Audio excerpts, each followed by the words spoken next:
بسم الله الرحمن الرحيم. الحمد لله رب العالمين. الصلاة والسلام على أشرف الأنبياء والمرسلين نبينا محمد وعلى آله وصحبه والتابعين ثم ما بعد. Assalamu алейкум рахматуллахи ва баракатугу. Иншалла бүгүнкү карай турган темабыз бул жалпысынан эт жөнүндө.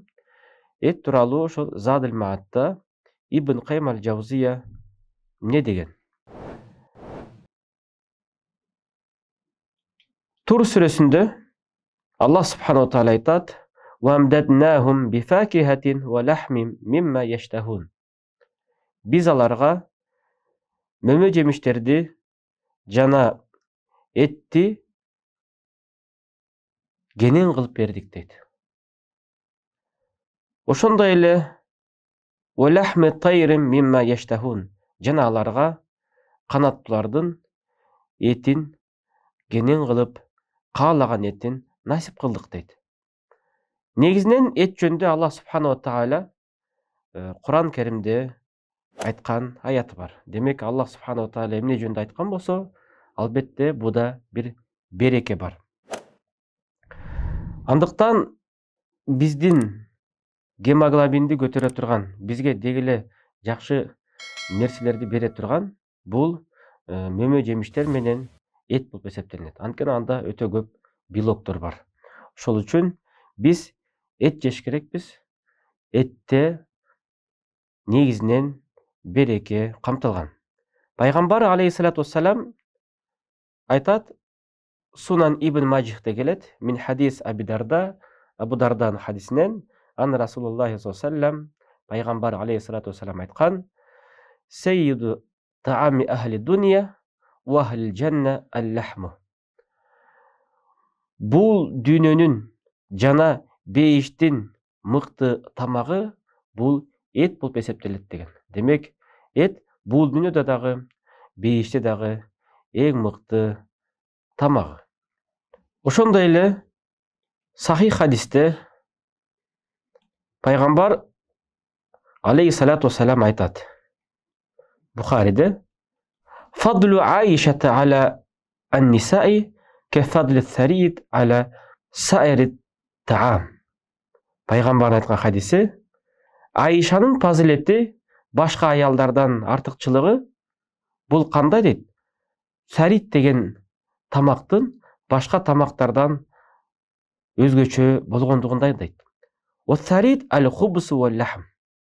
Сарид деген тамак бул арабтардын бул нан менен эттин бирикмеси. Бул сарид деп коет. Демек, пайгамбар алейхиссалату вассалам ошол сарид деген тамакка өзгөчөлүктү дагы Айша небис менен дагы мисал кылган. Демек, бул хадистен эмне пайда табабыз?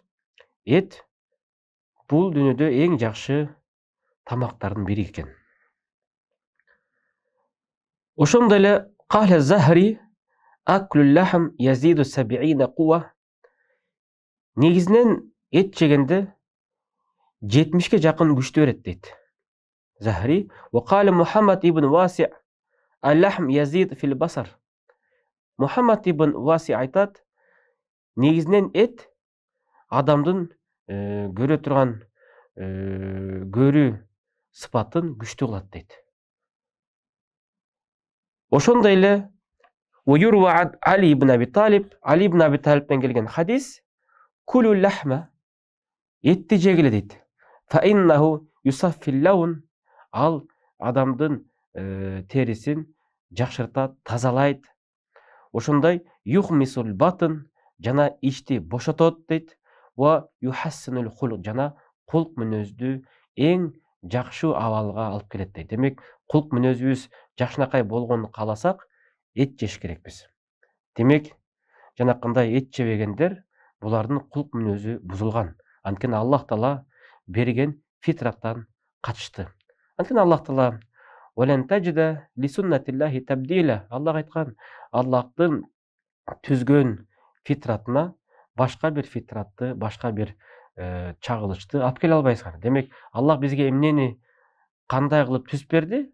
Ошол нерсе, Аллахтын фитраты эң туура.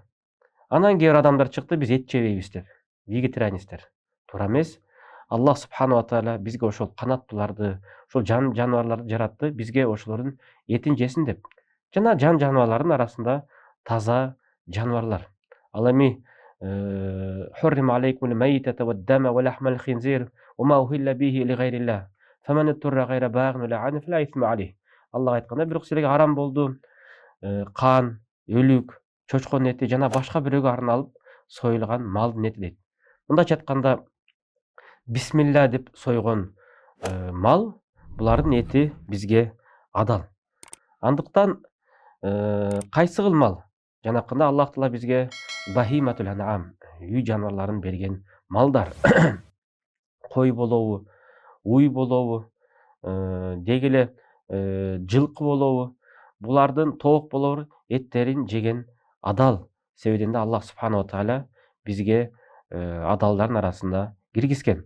Бирок арам деп ачык айтты. Чочкон эти, өлүк, кан, анан кийин башка бирөөгө арналып союлган эт. Мындайча айтканда, арбак ыраазы болсун, же арбактын аты менен, же болбосо дагы бир жиндин аты менен бирдемени атап туруп, бирөөнүн атын атап туруп, бирөөгө арнап союш, бул эт шариятта арам болуп эсептелинет.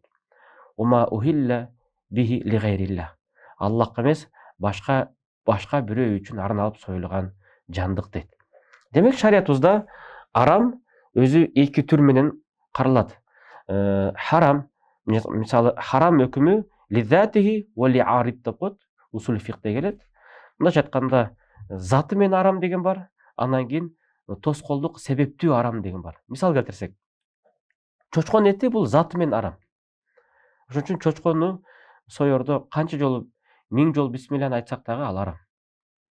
Анан кийин тоскоолдук себептүү арам деген бар. Ал кандай? Мисалы, койдун эти бизге адал, уйдун эти адал, жылкынын эти адал. Бирок биз ал этин жеп жатабыз өлгөндөн кийин. Же болбосо арбак ыраазы болсун деп атап туруп, арбак үчүн деп соятсак, ошол өзү заты менен адал болгосо дагы, бирок жанакындай арбак ыраазы болсун деп атаган тоскоолдук себептүү, же өлүк болгон тоскоолдук себептүү, анын эти бизге арам болуп эсептелинет.